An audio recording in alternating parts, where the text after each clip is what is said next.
Pues ya vamos a comenzar la charla con José.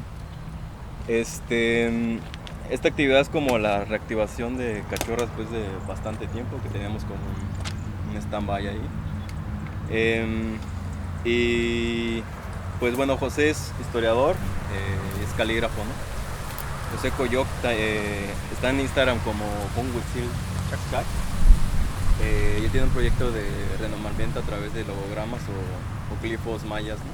Como un poco tratando de retomar la historia del territorio. Y a partir de un encuentro que tuvimos que se llama Narrativas desde la Mayanidad, pues coincidimos como desde varias perspectivas como críticas de lo que está sucediendo en la península en general, ¿no?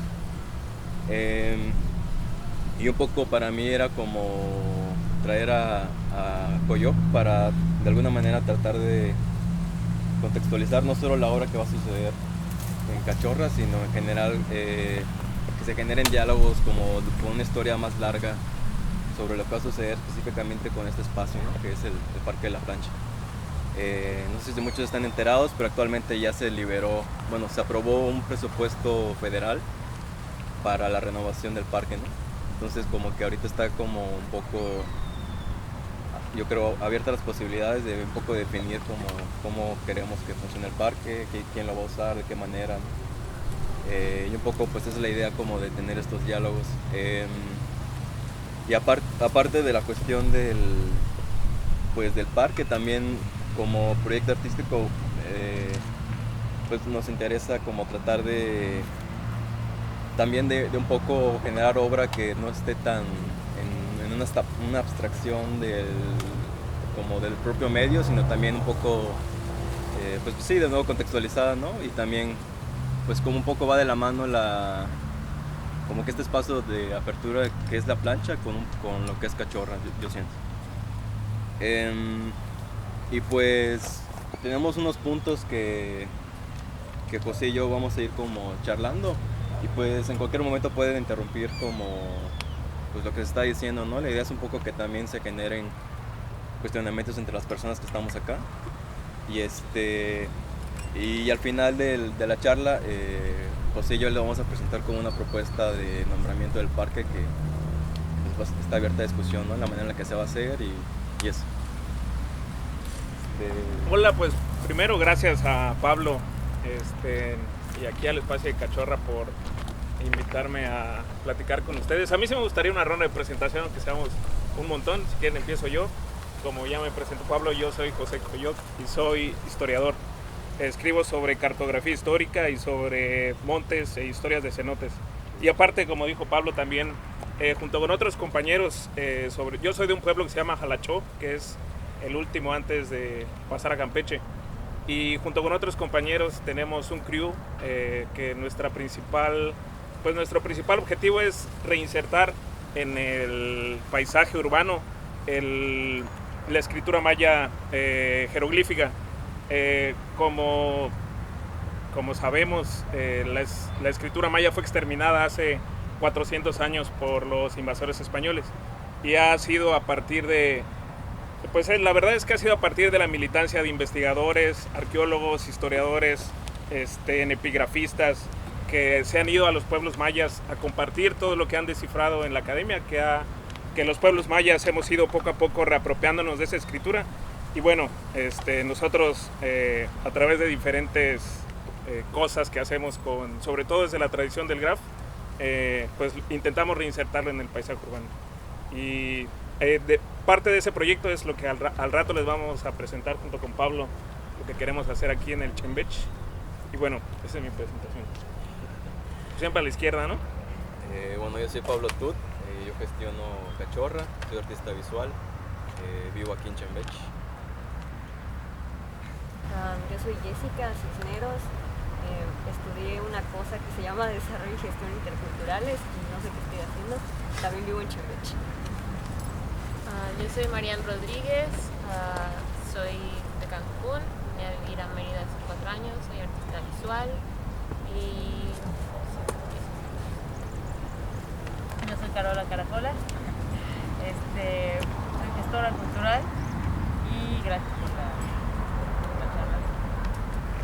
Soy Rebeca Estrada, estudio artes visuales, soy gestora cultural y fotógrafa.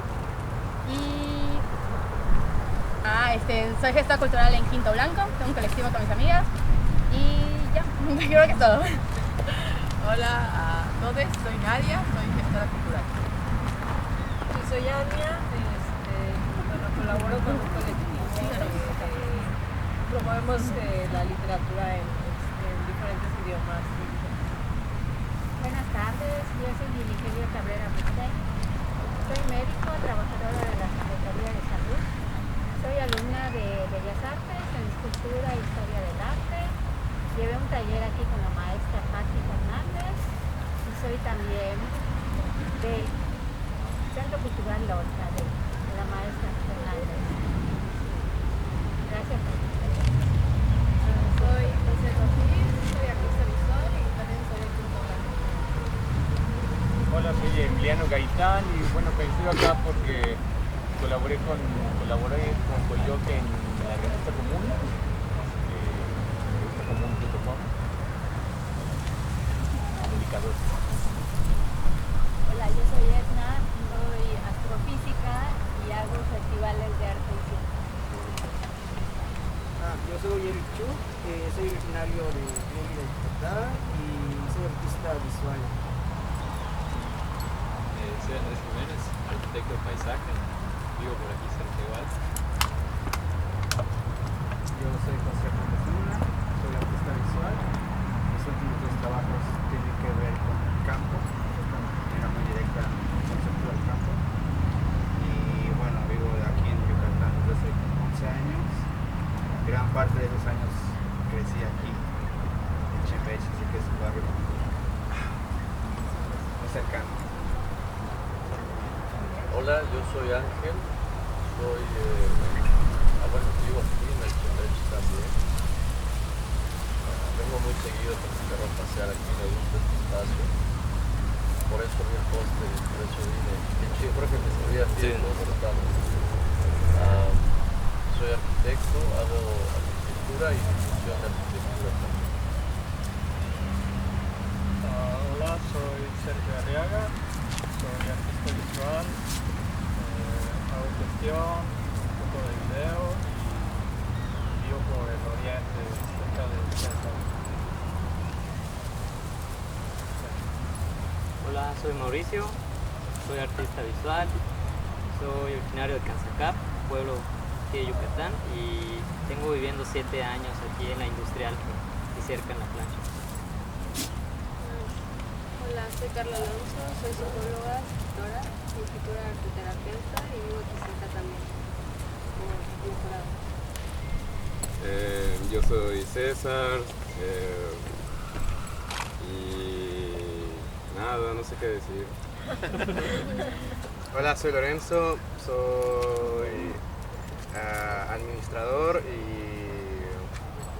estudié una carrera de administración de empresas y me gustan los cumpleaños. Hola, mi nombre es Agus, estudié artes visuales, pero realmente tampoco hago nada.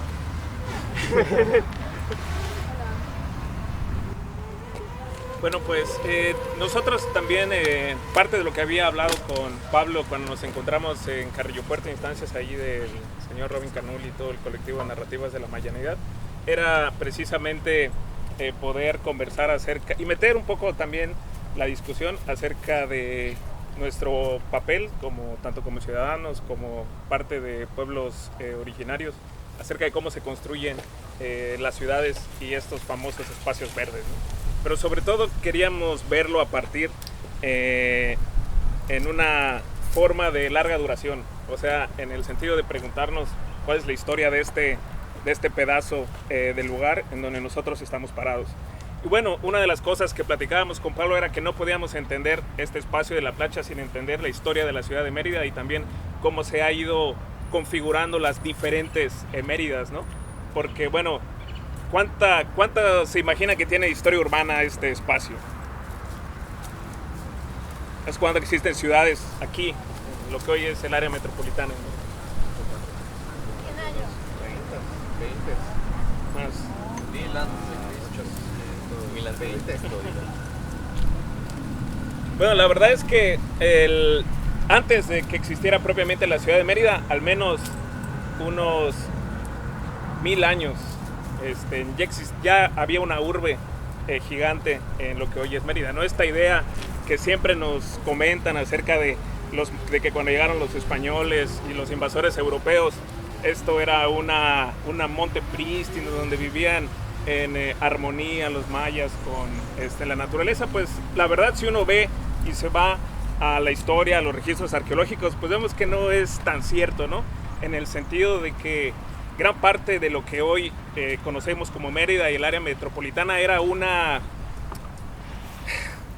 especie de ciudad que estaba densamente poblada. De hecho, la población que hasta hace 10 años tenía la Yucatán era la que probablemente tenía hace 500 años. Hubo una debacle por las enfermedades, por las guerras coloniales de los invasores españoles, que hizo que millones de personas murieran por diferentes factores. Y bueno, una parte importante de lo que nosotros queríamos situar para discutir era precisamente eso, que pensar la ciudad es pensarla desde al menos una historia continua de más de un milenio aquí en esto que nosotros llamamos Mérida. Obviamente, hace 500 años se inauguró otra forma de ver y de relacionarse con el medio ambiente, porque si bien es cierto que antes de la llegada de los españoles no existía esta relación de total armonía con la naturaleza, en el caso concreto con los montes y con los cenotes, lo que sí es cierto es que había una adaptación muy diferente de las urbes con esos espacios, ¿no? Esta idea de ir tapando los cenotes, de ir tapando las cuevas, la relación sobre todo con los humedales estacionales. No sé si conocen esta parte que se inunda acá atrás, la que está por... Ajá, atrás de Chuburná. ¿La conocen? No. ¿Las sabanas? A las que eran como una galera y en medio hay un cenote. Están atrás del Soriana de la Canec. Sí, donde se inundó la Guada. Los 4 lagos. Claro. Ese es precisamente un parche, vamos a llamarlo así, de ese paisaje anterior en donde, pues la ciudad de Mérida siempre nos comentan que todo en Yucatán es plano, ¿no? Eliminando la Sierrita del Puc, eliminando los huitzes que están ahí por Chunjujup. En el imaginario todo es plano, pero si en el imaginario todo es plano y lo que nosotros vemos como relieve está totalmente escondido, lo que está deprimido, pues más escondido está, ¿no? Entonces, esta ciudad antigua que se llamaba... tenía un nombre, Ichcantijó, así se llamaba esa ciudad que era previa a lo que hoy nos conocemos nosotros como la ciudad de Mérida. Sí conoce el barrio de San Cristóbal, ¿no? ¿Sabes qué significa eso? Sí. Ahorita les comento, gracias. ¿Han ido a San Cristóbal? Sí. El barrio. Ahí hay una placa que se llama, en una de las esquinas, que se llama El Imposible. ¿La han visto? ¿En qué parte? Ahí es que de calle soy un poco malo, pero está en la terminal del noroeste, donde hay una unidad médico familiar. Sí. Ahí está una placa de lo que imagínense que lo que estaba antes, en lo que hoy nosotros conocemos como el Centro Histórico de Mérida, tenía las dimensiones de Uxmal.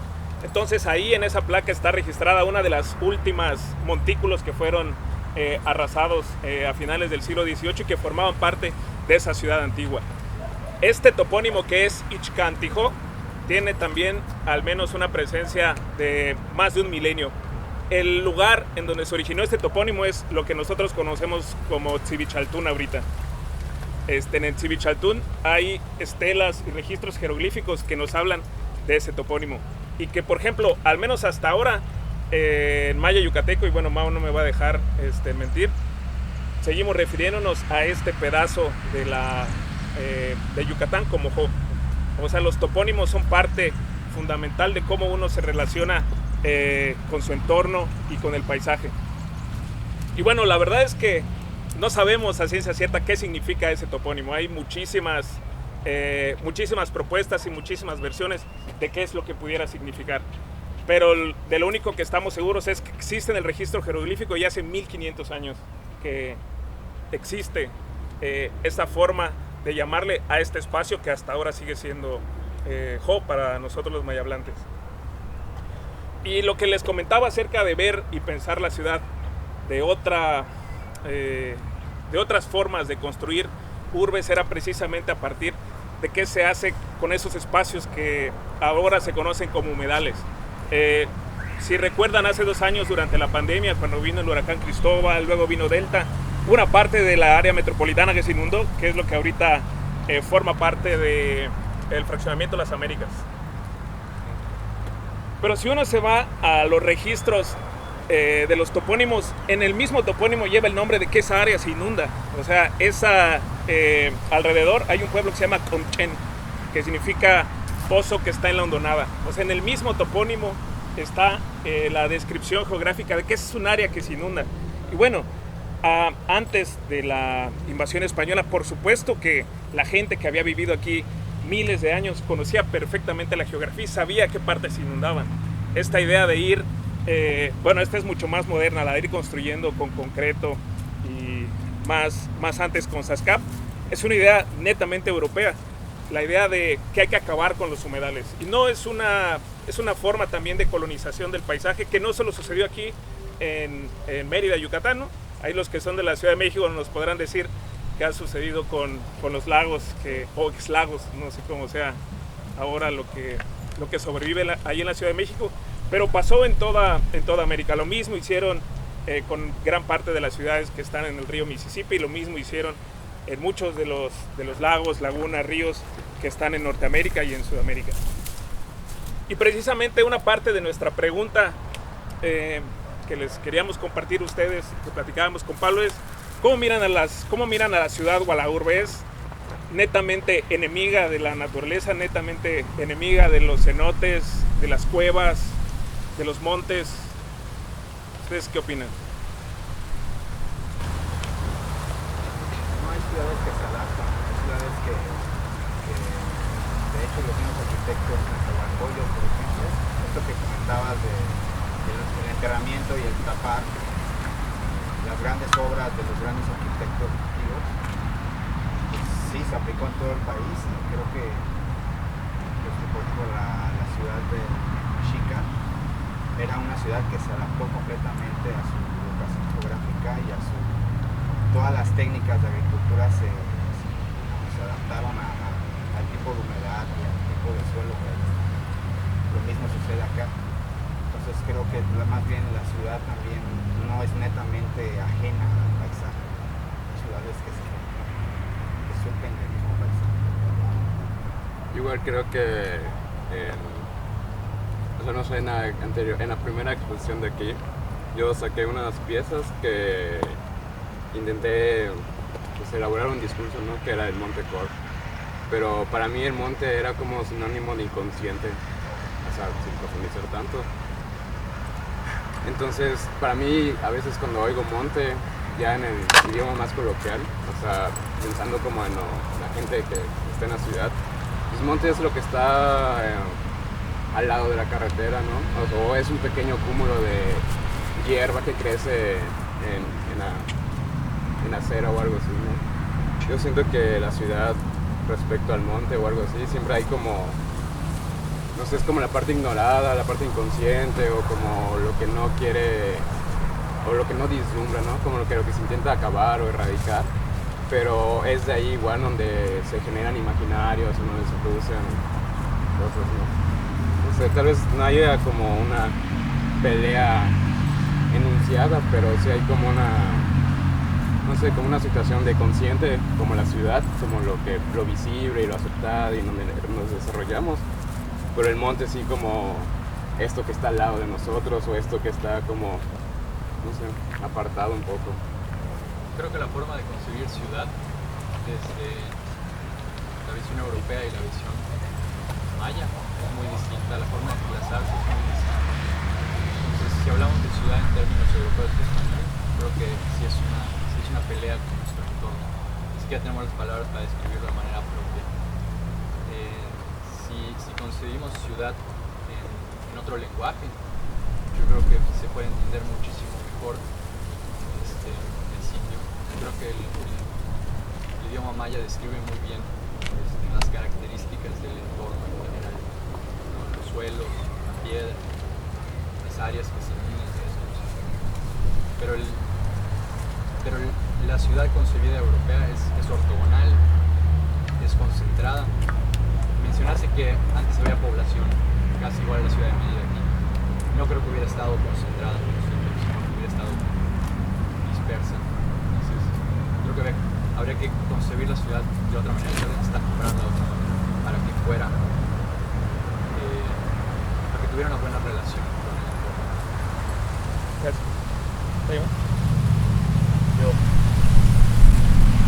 Yo creo que elementos como la arqueología y la antropología nos ayudan a entender cómo pasa esta transición de las ciudades de antes como las platicas y hoy cómo vemos el desarrollo inmobiliario, cómo se come estas áreas sin importar qué es qué.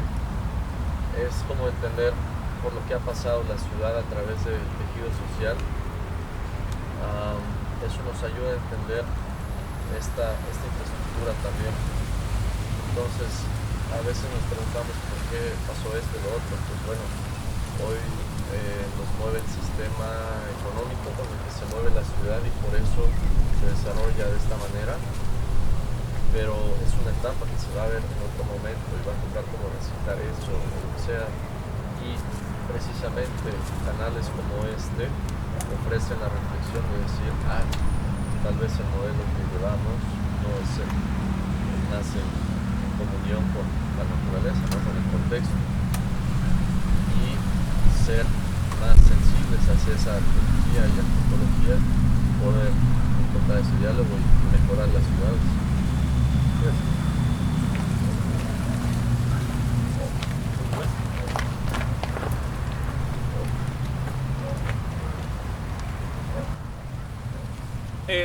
Esto que comenta aquí acerca de la pieza del monte creo que también es bastante importante de cómo se van reformulando nuestros vínculos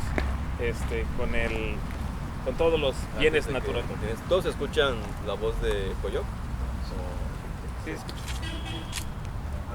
creo que también hay que pensar que estos son vínculos y relaciones que se transforman, ¿no? O sea, yo vengo, o bueno, más bien de ciertas discusiones acerca de que a veces pareciera que dentro de esta idea para vender, dentro de esta escaretización del paisaje en yucateco, tulumización, hay un vínculo ahí que existe más allá de las personas, ¿no? Y luego está ahí en el aire y uno nada más solo puede cachar pedacitos de ese vínculo, ¿no? O sea, ese vínculo ancestral donde viven en el cenote y en los montes, los venados que cuidan el monte, las serpientes que cuidan los cenotes. No es que no vivan ahí o que muchas personas creamos que esos yunziles existen, pero sí hay esta idea de que ese es un vínculo, una relación que jamás se ha modificado, ¿no? Casi las personas más viejas de los pueblos son casi registros arqueológicos de cómo pensaba la gente hace 2 milenios, ¿no? Lo cual, aparte de ser bastante racista, es totalmente irreal, ¿no? Y creo que parte de la discusión que nosotros también queríamos proponer era acerca de ver también, al menos por supuesto que las ciudades se han transformado, ¿no? Parte de lo que nosotros conocemos como áreas verdes que están haciendo en los nuevos fraccionamientos, en las nuevas en residenciales, son también otra forma de ver el espacio de las áreas verdes, ¿no? Ustedes pueden ver un parque porfiriano como el Parque de la Paz, que es bastante diferente, por ejemplo, a esta reserva que está al sur de la ciudad, que es el Ecoparque Yumsilcash, creo que se llama, está en el sur. O sea, tiene una distribución totalmente diferente de la vegetación. O sea, uno puede ver esos registros dentro de la ciudad en cada uno de los parques. El Parque Hidalgo, que es que está enfrente del Teatro Daniel Ayala, que está en el centro, también tiene una forma de concebir el paisaje totalmente diferente y que marcan diferentes etapas de la ciudad. La idea porfiriana de que todo debe estar medido con especies de afuera, ¿no? Porque, claro, existe también esta idea de que hay que europeizar los paisajes. Obviamente en los trópicos esta idea tuvo muchísimo menos impacto. Por aquí, no sé si han visto, bueno, a mí me ha tocado ver que intentan vender duraznos o manzanas para que siembres en tu casa, ¿no? Muchas veces llegan ya con los duraznos que tienen 2 días aquí, intentan vender de que puede crecer en tu casa. Pero en otros lugares sí ha sido bastante exitoso esta europeización, como en los Estados Unidos, como en Argentina, como en Chile. Y que bueno, nosotros podemos ver esos parches del paisaje aún aquí. Y mostraba como les hablaba de esos 2 paisajes en concreto, porque ustedes lo pueden comparar, por ejemplo, con esta reserva que les digo, y que es totalmente otra cosa. Es una forma más orgánica de concebir las áreas verdes. Y bueno, ahorita está en cierto punto en boga esta idea de que hay que reforestar con especies nativas, ¿no? Más allá de las discusiones sobre lo nativo o sobre lo no nativo, qué es una especie invasora, cuál no es. Creo que también habría que pensar este espacio, porque como bien dijo Pablo, aquí también dentro de poco tiempo, en unos meses o en unos años, también va a haber una reconfiguración de nuestra relación de los que habitamos la ciudad de Jo con este espacio. No sabemos quiénes lo van a diseñar, cómo lo van a diseñar, quiénes van a participar en el proyecto. ¿Va a ser un área pública? ¿No va a ser un área pública? ¿Quién va a tener el derecho dentro de esta distribución que siempre se hace en las ciudades de participar y de ver y de construir este espacio que en teoría debería ser un espacio de todos los que habitan Jo? Porque así se ha presentado como el Central Park yucateco. Pero bueno, si nosotros nos vamos a la historia del Central Park se construyó devastando barrios negros. Entonces creo que también queríamos meter dentro de esa discusión cómo se puede aportar desde el arte para llamar la atención acerca de la misma participación de los que habitan las ciudades en esos espacios. ¿Sí? Creo que igual, sobre todo con este espacio, también poner en consideración, ¿no?, que este espacio en algún momento pues está en una zona que era la zona de las más ricas de la ciudad, ¿no? Porque aquí llegaba el tren y el barrio de Mejorada era donde estaban las familias como las más poderosas de la ciudad, ¿no? Y lo que querían era estar cerca de donde llegaba la mercancía que ellos vendían, sobre todo familias libanesas. Yo siempre pienso en esta cuestión del desarrollo, que pues todo lo que se hizo acá fue a través de la idea del progreso por la máquina, ¿no?, por el ferrocarril, y ahora todas las familias trabajadoras van a ser desalojadas también, ¿no?, de la colonia industrial. Están viendo también mover a algunas casas, algunas familias que tienen muchos años de acá, y porque por un lado empezó a bajar, ¿no?, la percepción que se tenía del barrio, de la zona, cuando el ferrocarril dejó de ser lo más importante. Y ahora cuando le ponen el nombre, ¿no?, de Central Park, es una reconfiguración otra vez a pensar en la zona como la zona donde hay que estar. Y yo sé que en la cuestión inmobiliaria, de la especulación inmobiliaria, hay mucho movimiento porque así le están vendiendo, ¿no?, a los extranjeros. Aquí va a estar el Central Park de Mérida, compra casa acá cerca, están comprando, y las familias que ya estaban viviendo acá las están desalojando porque pues impiden, ¿no?, el paso del proyecto. Entonces, como todas estas ideas que se contraponen, ¿no?, y cómo el desarrollo o el progreso pues al final es una idea que se va reciclando, ¿no?, que va teniendo otras configuraciones conforme pasa el tiempo y conforme van cambiando nuestros conceptos de progreso, de desarrollo, de plusvalía. Y sobre todo igual de bienestar social, o sea, porque no existe ya realmente el bienestar social. O sea, si pensamos en que eso le va a suceder a esas familias, nadie está pensando en el futuro de esas familias que ya estaba, ya había construido un panorama sobre sus vidas, ¿no? Y esta cosa que mencionan de cómo nos hemos expandido, pero no es una expansión que hayamos elegido, sino es una dominación. O sea, hemos sido dominados y hemos ido replicando un sistema de invadir al otro por aceptar un modelo que no es nuestro.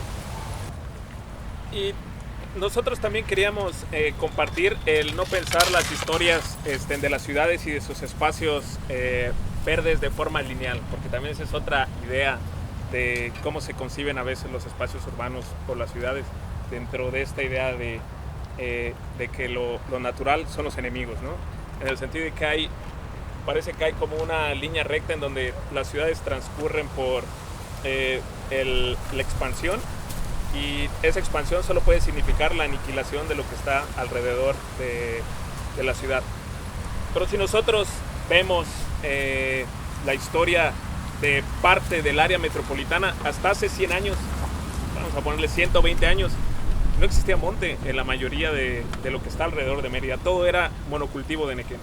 O sea, díganme algún espacio que ustedes hayan visto que es monte ahora que haya estado alrededor de aquí. Si ustedes se van a Canacín, esa era una de las zonas más densas ocupadas por las haciendas henequeneras. La mayoría de los montes de Canacín fueron devastados a finales del siglo XIX. Si ustedes se van para Humán, es lo mismo. Prácticamente la ciudad de Mérida era un horno enorme lleno de mares de agave. En la carretera que va de Mérida en las que se va para Maní, para el sur, ahí hay varios planteles de nequén, no sé si los han visto. Planteles de monocultivo, cuando están pasando por Sellé y por Colactún, ahí los pueden ver. Bueno, imagínense ahora que así era el paisaje hasta hace 120 años, ¿no? Y que eso que nosotros concebimos como montes es una historia bastante reciente, cuando más 40, 50 años, precisamente esos espacios que nosotros vemos arbolados y que están densamente ocupados, son parte de la regeneración del propio monte yucateco. De hecho, en gran parte de la miel que se compra para el extranjero, sobre todo en el mercado europeo, hay una alta demanda de la miel de tzitzilché. El tzitzilché es una de las plantas que crece, uno de los árboles, que crece en los montes yucatecos, pero que es característica de la vegetación secundaria. O sea, antes de que fuera devastado ese monte por el monocultivo de nequén, era mucho menor la distribución del tzitzilché. Entonces podemos hablar de que no hay una historia lineal en las ciudades, de que todo es devastación, todo es destrucción.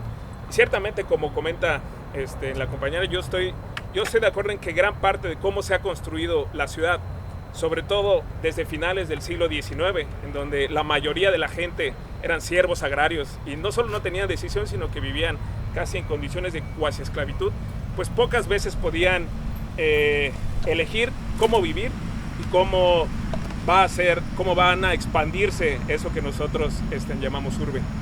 Y si bien es cierto que hay una deforestación gigantesca y enorme, producto de la expansión de la mancha urbana, no sé si de la llegada de diferentes personas del interior de Yucatán y de otras partes de México y del extranjero, creo que Cuxtal, la reserva, es un buen reflejo de que no necesariamente es lineal. Cuxtal es una reserva que fue una iniciativa del Ayuntamiento de Mérida hace varias décadas, y que si ustedes ponen en un mapa qué había antes en Cuxtal, todo era monocultivo nequenero. Todo eso que ven ahora que son montes, la parte que está más al sur, por Tezip y por San Pedro Chimay, que es la parte que está un poco más alta, hasta hace 30 o 40 años también era monocultivo nequenero. Entonces, algo de lo que queríamos compartir y discutir también era que las ciudades tampoco tienen una línea recta que nos lleve directamente, al menos no directamente al precipicio, ¿no? Sino que siempre hay estas otras, pues otras, ahí no sé si fracturas, en otras vías, aunque pequeñas, también de relacionarnos con nuestro entorno. Sí, justo este espacio, o sea, era un espacio como de exportación, ¿no? Y era una plancha gigante de cemento, y ahora vemos como que un monte pues, que renació, ¿no? A mí se me hace muy particular que justo, o sea, como tener esta discusión en este espacio, como que siento que como que era un epítome de lo que era la ciudad, y luego se deshizo, y ahora es un monte otra vez, y ahora otra vez va a ser ciudad, ¿no? No sé, también queríamos un poco también hablar de pues de lo que significó un poco el ferrocarril para la ciudad, ¿no? Coyoc me pasó una tesis que me pareció como que muy interesante, y le voy a leer un pedacito de la tesis. La llegada de las líneas férreas modificó las formas en que se concebía el tiempo y el espacio en la mentalidad de las personas que vivieron en esa época. Wells afirma que los caminos de hierro permitieron una centralización de poder de la región, comunicar los rincones más apartados del Estado con el capital. Asimismo, analiza la configuración de empresas locales controladas mediante redes familiares. Y también es algo que a mí me gustaría como poner como en discusión, también es un poco, no sé si nombrarlo como deuda histórica, como que siento que esto también debería ser parte como de la discusión de cómo se va a configurar este espacio otra vez, ¿no? Y también un poco como de cómo se pueden generar narrativas, proyectos o no sé, nuevas historias que de alguna manera también como que retomen estas líneas, ¿no? Sí, creo que aparte de esta forma en la que está creciendo la vegetación, pues este es un espacio bastante representativo de la historia de los ferrocarriles en Yucatán, y que a mí me parece que siempre solo se cuenta una parte de la historia, ¿no? Que es esta parte de que el ferrocarril abonó a que pudiera consolidarse el monocultivo henequenero. Y creo que es bastante ilustrativo pensar la construcción de ese ferrocarril y la construcción de este espacio que antes eran los talleres en donde se reparaban los ferrocarriles. Así surgió este espacio, como un espacio en donde se reparaban los ferrocarriles. También a la luz de la rápida transformación de los paisajes yucatecos, ¿no? y territoriales también. En tanto, es cierto que está el proyecto Tren Maya, pero también hay muchos otros proyectos de rearticulación geográfica y que ya ocurrieron aquí en la península de Yucatán. O sea, esta idea del tren esta idea del tren que enlace a todo Yucatán, a toda la península de Yucatán, es una idea que se tiene hace 150 años. Las élites porfirianas ya soñaban con un tren que pudiera atravesar Mérida y llegar hasta Bacalar. En esa época no existía Chetumal. Y si bien es cierto que el tren logra estas comunicaciones entre diferentes espacios geográficos, ciertamente también el tren es una forma de controlar el espacio y el territorio.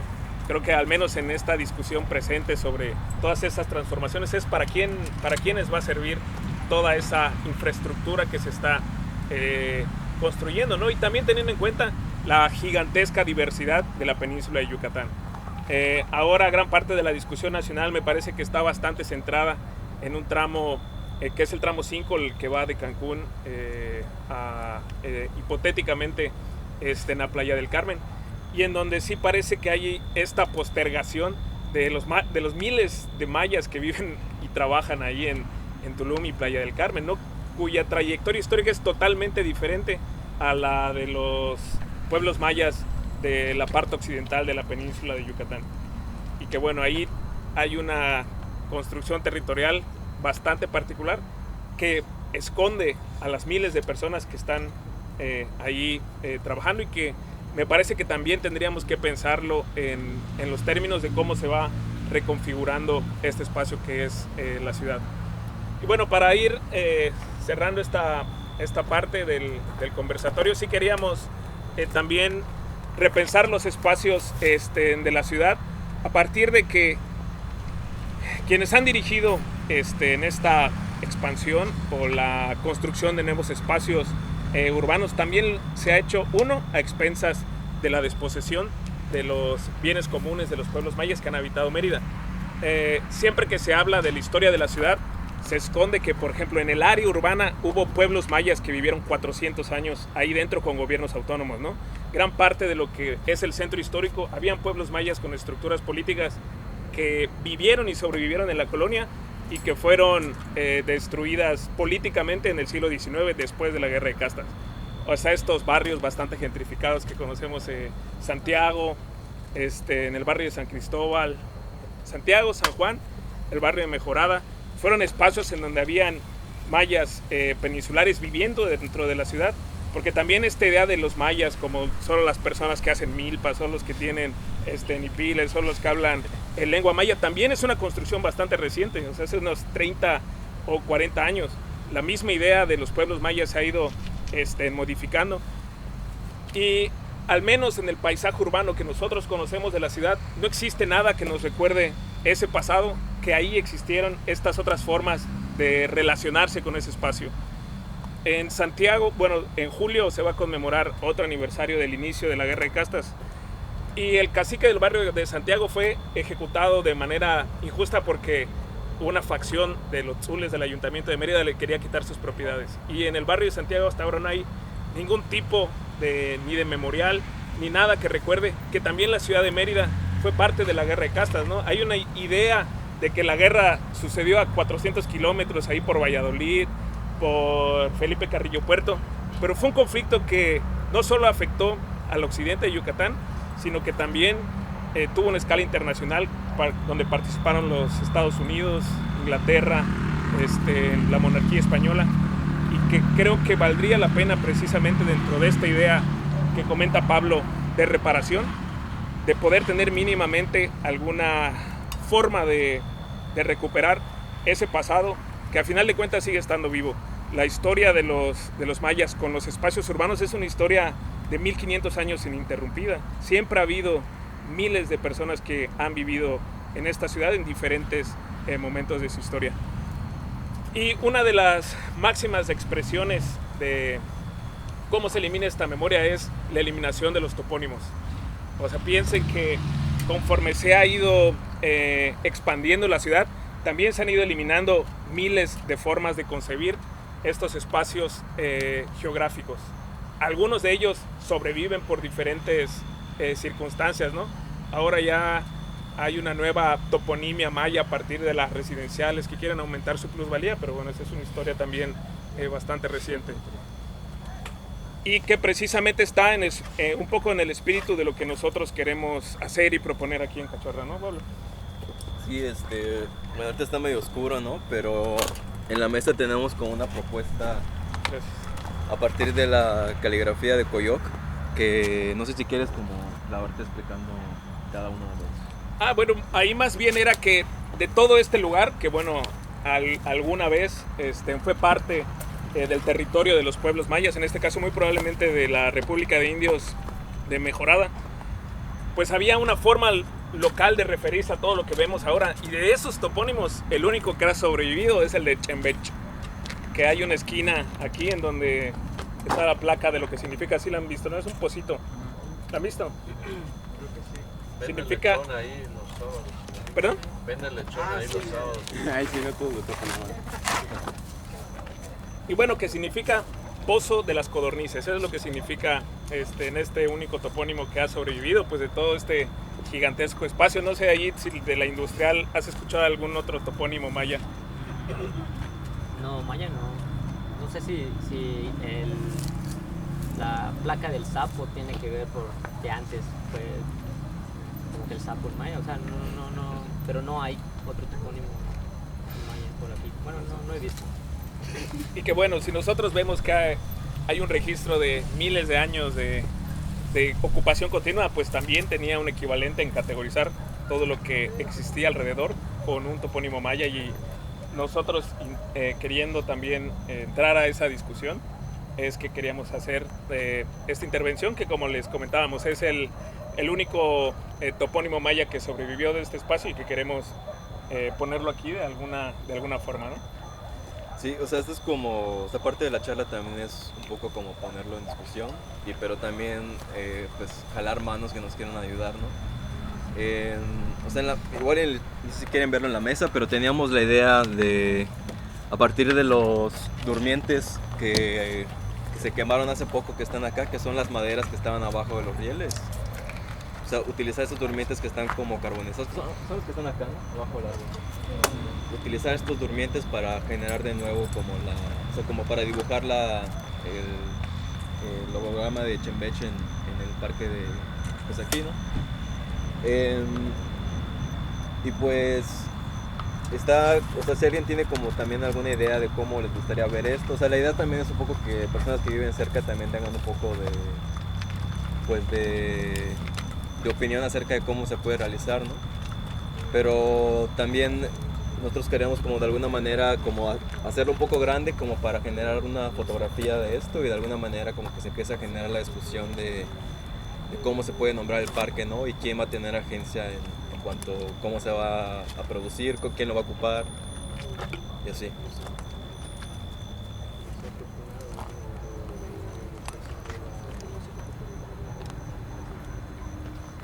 Creo que será importante investigar, por ejemplo, pues ahorita que decías que hay un recurso ya para este parque, si va a ser a través estatal o municipal, si quién va a hacerse cargo del mantenimiento también, de la operación del parque.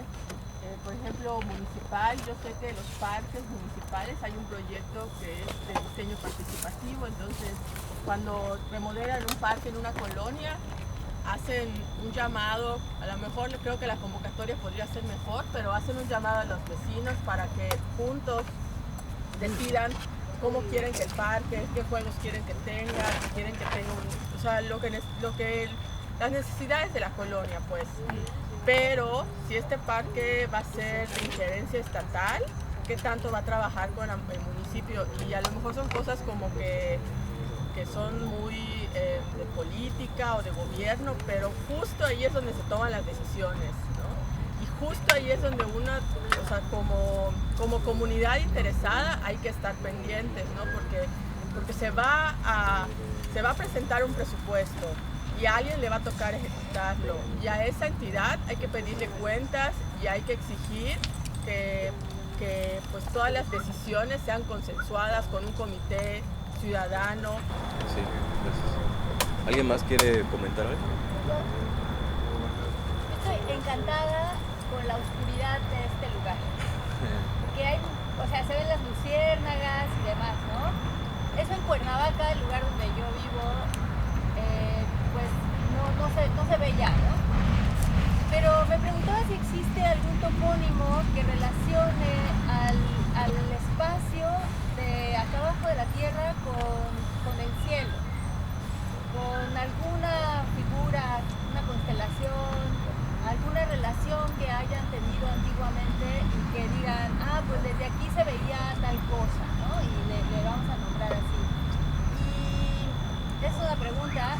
Y otra cosa que estaba yo pensando ahorita mientras estamos acá platicando es que, o sea, la oscuridad de este lugar es un privilegio el día de hoy, porque a lo mejor podríamos ver algún cielo un poco más oscuro desde aquí, tener la oportunidad de a lo mejor ver la Vía Láctea, que es algo que se ha perdido, y no sé cómo poder integrar en los parques pues el derecho de los cielos oscuros, pero también el derecho de ver algo que ya en las ciudades es imposible, porque además todas las ciudades están iluminadas hacia arriba, como si camináramos en el cielo, ¿no? En realidad pues lo que hay que iluminar pues, son los senderos. No sé. Yo creo que yo también tengo, o sea, para mí como está el parque actualmente está muy bien, ¿no? O sea, como que es un espacio bastante abierto justo porque no hay como estructuras que lo delimiten tanto. Yo creo que tal vez lo único que sería necesario sean algunos puntos de luz, pero también eso sería como otra cuestión como a discutir, no sé si con Dios o con Mauricio Vila. Oye, pero como justo, como creo que lo que va a pasar justo es que se va como a europeizar como se va a contener la idea europea de lo que es un parque, ¿no? Porque, o sea, al menos, no sé, las personas que usan este parque, yo creo que para mí es como un espacio como que bastante relajante justo por la manera en la que está, ¿no? Yo creo que es mejor el concepto de comunidad, como cuando varias personas nos unimos primero a generar identidad sobre lo que estamos haciendo y de ahí pueden surgir más ideas, ¿no? O sea, querer abarcar tantas cosas pues puede llevar a desviarnos, pero si muchas personas se sienten identificados e identificadas con lo que queremos recuperar de todo eso que se perdió, podemos ir tejiendo. ¿Y se sabe quién va a llevar este proyecto? ¿Todavía no se designa como a quién va a dirigirlo? No. O sea, lo único que sé es que se liberó un dinero federal para eso. Y antes no había ningún dinero. O sea, lo que iban a hacer era que iban a vender como un 30% del lote y de ese dinero iban a construir todo. El 30% iba a ser como una plaza comercial y el otro 30% iba a ser dos Starbucks. Sí, claro, parte de esto que queremos hacer es provocar la discusión, ¿no? Porque obviamente el proceso de cómo se va a ir construyendo pues es bastante amplio y que va a involucrar en primer lugar a los vecinos de quienes viven aquí.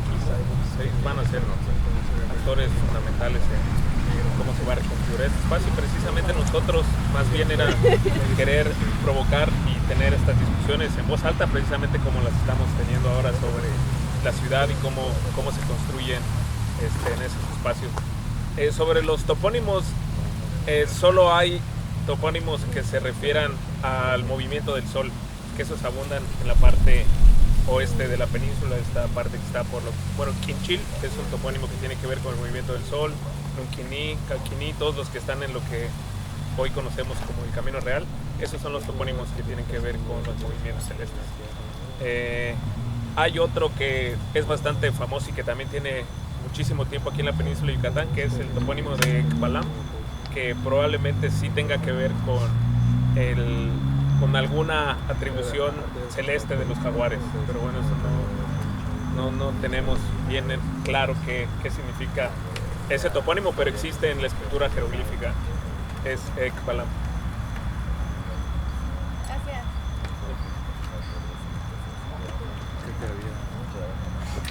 Bueno, pero volviendo un poquito a la insistencia de ir un poquito con las autoridades y con la gente que lo está planeando, pues también, además de los que vivimos cerca y estamos relacionados de alguna forma con la ESAI, ¿a qué otras personas podemos llegar? ¿No? ¿A qué otro tipo de trabajo se piensa hacer? Si se piensa hacer un trabajo comunitario para estas reflexiones, si se piensa invitar en Facebook, si se empieza pues sí, hacer estas discusiones en qué otros lados más, en qué otros espacios podemos meter esta duda y esta invitación a participar a la transformación o aunque sea en alguna parte del proceso de la transformación de este espacio, ¿no? Yo también invitaría un poquito a que continuemos viendo qué otros actores están involucrados, quiénes serían también debe haber concesionarias, constructoras, ver en qué se están basando, qué tipo de planos tienen para desarrollar esto. Yo creo que habría que empezar a caminar otros caminos que no se han caminado, que solamente se han quedado tal vez en las dinámicas de reflexión, ¿no? en un cierto nivel, e invitar a más gente, invitar a más arquitectos, invitar a más urbanistas, invitar a la gente de la universidad, de la UAD y no sé, a más gente para empezar a generar este ruido, ¿no? Y que sea una bola de nieve donde al menos se logre la reflexión y el cuestionamiento de qué se va a hacer aquí. O sea, yo, hace un tiempo salí a caminar por el barrio de Polígono con César y me dio como un tour guiado acerca de las estructuras panistas, ¿no? De los parques panistas que hay como por donde él vive, ¿no? En Polígono 108. Y es que vemos como cubos que salen de... ¿Cuál es el parque panista de Polígono? No sé, ¿cómo se llama el parque que está cerca de tu casa? No sé, está por Polígono 108 en realidad. Es que se refiere como a esos parques, yo llamo neopanistas, o sea, de sombrillas. Sí, güey, los de lona. Los que tienen esta losa arriba. Que ya tienen jardín en la lona, güey, como juegos. Tienen suelo de caucho. Sí, horrible. Igual, por ejemplo, justo ahorita nomás haciendo una búsqueda rápida, están considerando un lago artificial para este parque. ¿Ah, sí? Sí, y entonces son esas cosas que ya se están tomando decisiones que no sé si los que vivimos o viven alrededor están de acuerdo. ¿En dónde encontraste? ¿En dónde lo viste? Ahorita ya hay un proyecto. Ahí está la en Europa. Un lago artificial, un reloj solar, va a haber una pirámide, un corredor gastronómico. Hace un tiempo, como en Ámsterdam. Hace un tiempo estábamos viendo la maqueta, presentaron la maqueta aquí en la escuela y había una pirámide O sea, punto, estaba ese del reloj mismo solar, vuelo creo. de la escuela, o sea, a la misma altura. O sea, no sé si quien había hecho la maqueta había como no proporcionado bien las cosas, pero se veía como una pirámide, un puente piramidal extraño, así a la misma altura de la escuela. Sobre el lago. Sobre el lago, exacto, sí. O sea, no recuerdo un lago en ¿Quién realidad. presentó ese? Ya tiene rato, tiene como 2018. Creo que la misma dirección de desarrollo urbano, dirección de cultura. Se supone que el PAN hizo una encuesta. Ahí está, ya salió el pero partido. son encuestas, ya sabemos cómo las hace el PAN. Yo creo que a los fantasmas, porque tú le preguntas a la gente de aquí y está igual que nosotros. Se supone que el PAN le preguntó a la banda que iba aquí al lado que qué querían hacer con el parque desde que se pidieron firmas para contrarrestar la opción de que aquí se pusiera la estación de Tren Maya. Entonces se supone que se convocó a la gente a que votaran en contra de esa madre, pero a la vez a decir qué querían. Entonces pudo haber sido que nada más los invitaron a que se manifestaran en que no y aprovecharan la misma firma para decir, ya, este fue el proyecto. Sí, yo solo quería comentar esta parte de que creo que también la comunidad aquí de artistas pues va a ser bastante importante. No sé si haya. Chismecito, yo hace un tiempo trabajé en una cafetería que se llama El Orden del Caos y recuerdo haber recibido a unos señores que tenían como un logo aquí del gobierno y se veía que tenían una plática bastante interesante. Y al final cuando les estaba cobrando, el señor se acercó a mí muy seguro y dijo, no, es que va a haber un tren aquí y la estación de trenes va a ser aquí en la escuela. Y yo dije, no, yo estudio ahí, que lo van a quitar. Y me dijo, sí, lo vamos a quitar. Y hasta hace un tiempo había el rumor que iba a mover la SAI hacia zona periférico. Y ya estaban como poniendo unas oficinas o algo así del tren aquí, algo así, no lo sé, es como... O sea, yo lo comento porque yo recuerdo que hay un ejemplo en la UNAM, creo que en el espacio de los Pedregales, que hicieron un espacio escultórico, ¿no? Sí, el jardín escultórico, que ahorita está en peligro de perderse porque quieren tomar ese terreno. Sí, yo quería compartirles justamente que desde que alguien dijo, desde que comentaste lo de que ya hay un presupuesto federal, es porque ya urge. Porque un presupuesto federal es porque ya hay qué se va a hacer con ese presupuesto, ¿no? Ya está etiquetado y seguramente ya hay un diseño, hay un plan y asignación de quién lo va a realizar. Me extrañó que no lo comentara Edna, pero nosotros venimos de una zona en donde los parques se han tenido que arrebatar a la propiedad privada. En la ciudad de Cuernavaca los parques se cuentan con una sola mano. Y uno se le debe al tren, ¿no? Al tren de Porfirio Díaz, en una zona que hay manantiales. Otro a Plutarco Elías Calles, porque él vivía a 3 cuadras y dijo, me gustaría un parque cerca. Otro es un camellón muy largo, que no deja de ser camellón muy largo, en un fraccionamiento. Y casi hasta ahí, ¿no? El parque de Tlaltenango es un parque que eran una casa, una mansión, que hay 2 luchas en Cuernavaca, una se ganó, otra se perdió terriblemente. Grandes casas privadas o proyectos privados, uno era el Hotel del Casino de la Selva, que tenía unos grandes murales y era un espacio verde al que tenía acceso la ciudad. Fue comprado por Costco, ¿no? Y hay un comercial mexicana, e intentaron compensar a la ciudad haciendo un museo de arte moderno, que ahorita está cerrado. Esa fue una lucha de finales de los 90, principios del 2000, en el que la gente terminó en la cárcel por represión, se perdió. Y ahora es una plancha, un gran estacionamiento.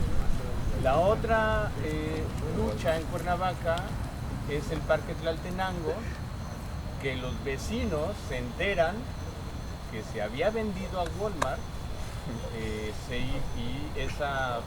una esquina de una de las principales arterias de la ciudad se iba a convertir en un supermercado más. Hubo una gran resistencia, una coincidencia con Martínez Garrigós, con un priista, un alcalde priista, que decidió acceder a la opinión pública y comprar el terreno. Ahora bien, como alguien decía, ¿quién lo administra? ¿Cómo lo administra? ¿De dónde sale el dinero? El diablo está en esos detalles, entonces ahora ese parque es medio oficinas municipales.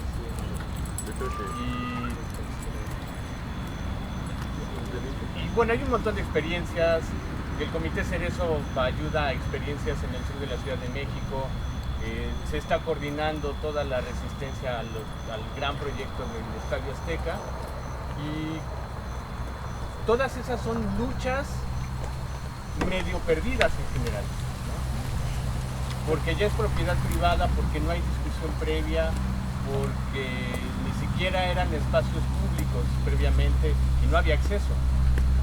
La verdad que aquí en Mérida hay una gran cantidad de parques abiertos al público gracias a legislaciones locales, y el hecho de que estén todos ustedes, de que estemos aquí, pues es un buen síntoma, ¿no? Es decir, soy muy optimista aquí, pero creo que lo que se puede recuperar de todas estas distintas experiencias positivas y negativas en la pelea por estos espacios públicos y su configuración posible es involucrar a la mayor cantidad de gente posible y comunicar, es decir, aumentar el costo político de las modificaciones que se realicen, ¿no? Hacer evidente que no hay discusión, hacer evidente que no hay que no es transparente un proyecto, ¿no? Hacer evidente que la información a la comunidad se da a cuentagotas y siempre se va a dar, porque es la técnica, ya que suceden las cosas, ¿no? Se va a informar del lago y de la extensión del lago ya que está hecho el hoyo, ¿no? Y entonces si alguien se ampara o alguien pone resistencia, el juez va a decir, son hechos consumados, ya pasó, se hubieran quejado antes, ¿no? Entonces, yo la verdad es que me da mucha esperanza, ¿no? Estén aquí. Estoy muy interesado en continuar pláticas. Yo soy arquitecto, trabajo con arquitectos, tengo amigos en política porque los medios me lo permitieron en algún momento. No me gusta nada, detesto la política en general, pero con el fin de poder conservar este espacio de la mejor manera, estoy muy interesado en si alguien lo está, en abrir más diálogos, aumentar los costos políticos de la toma de decisiones sin consulta y abrir espacios de consulta, diálogo, ¿no? Y pues si hay un presupuesto es que de verdad hay un proyecto, y eso sí me da, a pesar de que me da mucho miedo, porque igual he visto cómo se ponen las cosas, pero creo que si hay gente interesada en hacer diálogo y estar aquí en el parque, creo que sí se puede hacer algo, ¿no? Por lo menos esperanza no muera. Por lo menos generar más odio, no que diga, no es cierto. No, o sea, compartir estas reflexiones, ¿no? Ver hacia dónde también podemos llegar. Creo que también urge muchísimo un cuestionamiento del crecimiento y desarrollo del Estado, que vamos hacia Monterrey, ¿no? O sea, quedarnos sin agua, a quedarnos sin recursos, a quedarnos sin propias casas, ¿no? Porque ya todo se está vendiendo, todos los terrenos están vendiendo. Creo que podríamos empezar con este parque, con esta victoria, para sentirnos un poco. Ahorita que comentabas que el 30% ya estaba vendido. No, era un plan. No, que era un plan, perdón. Más bien yo creo que ya se sabe quién es el comprador, ¿no? Y pronto pienso de pronto que en ese 30% de ahí de la esquina cabe un Chedraui selecto, ¿no? Una farmacia Guadalajara. Una horrera. Una horrera. Pero es que tiene que ser más apegado con Una horrera. Con el paisaje. Con el paisaje. Pero creo que es un, como dicen, que es un proyecto que ya tiene bastantes años sobre la mesa y que están ahí como que vamos a meter un presupuesto y tal, pero yo creo que ya todo está muy bien pensado el proyecto, y lo que más bien nosotros yo creo que tendríamos que hacer, o los vecinos, es generar resistencia a partir del diálogo y de la reunión en este lugar.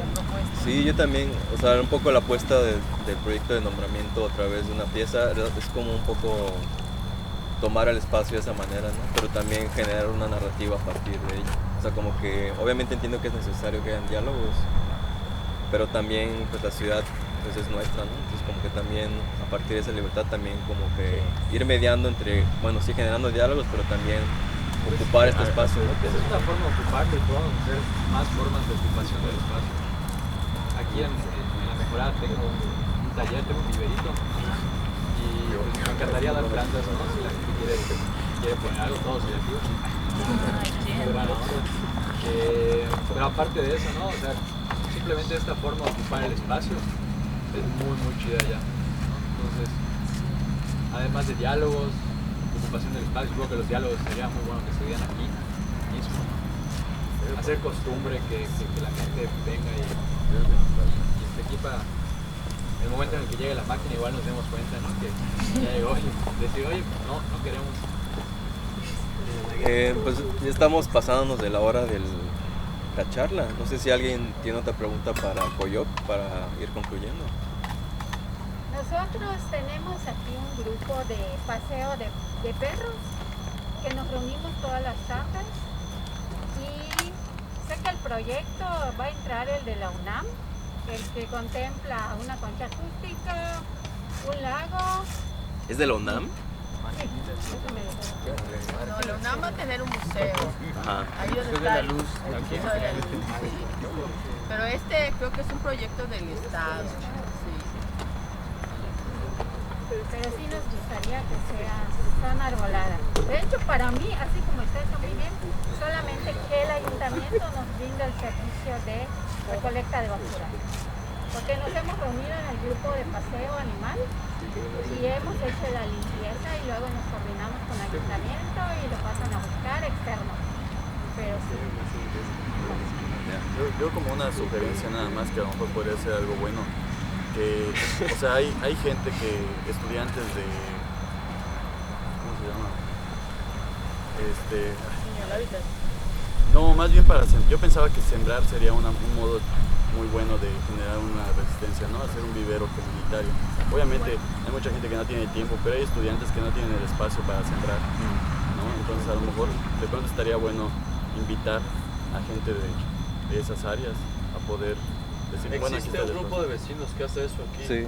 Hay arbolitos plantados. Nos reunimos. Los vienen, sí, a regar Donde y todo. participa el maestro Saúl, que fue director del ESAL, y Sí, se lo toco. sembró arbolitos.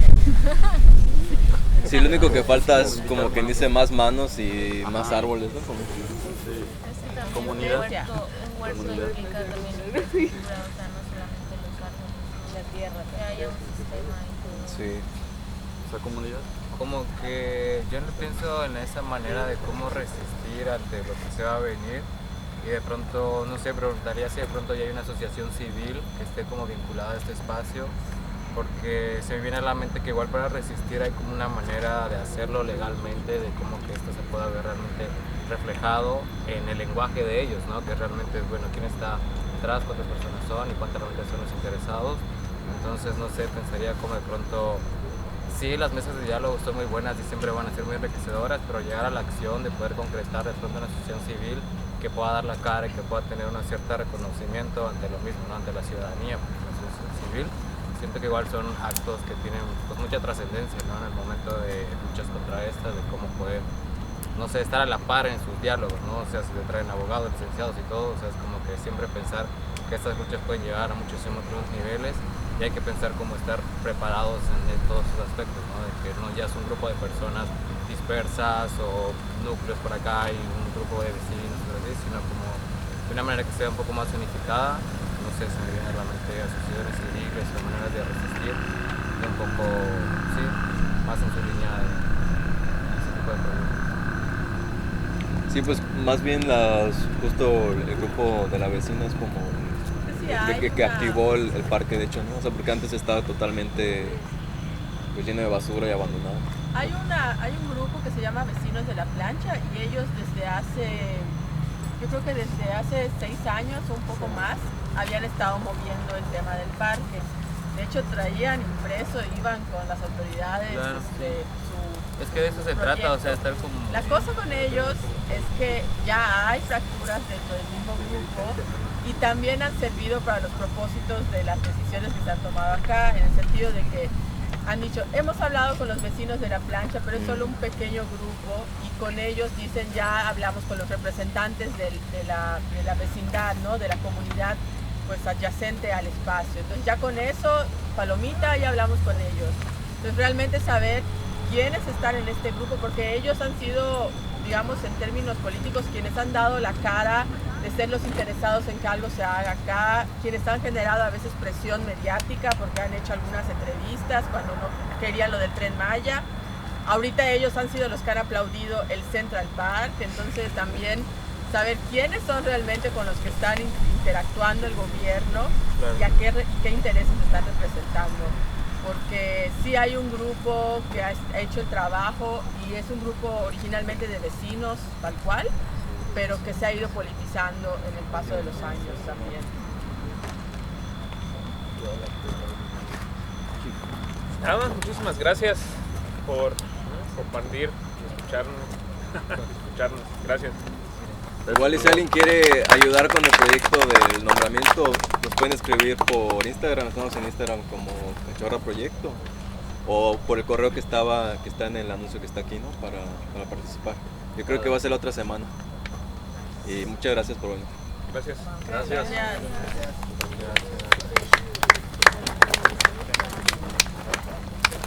Gracias.